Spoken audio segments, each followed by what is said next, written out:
Cold mine plus syrup, इसका उपयोग सर्दी, खांसी, जुखाम इसके इलाज में किया जाता है। इसका उपयोग 4 साल से बड़े बच्चों में किया जाता है। यह मार्केट में 85 रुपीज़ की मिलती है, जो 60 ml की पैकिंग में आती है, जो लीफोर्ड कंपनी द्वारा बनाई जाती है।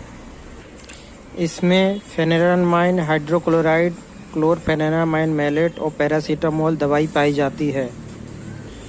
किसी भी दवा का उपयोग करने से पहले डॉक्टर की सलाह ज़रूर लें। धन्यवाद।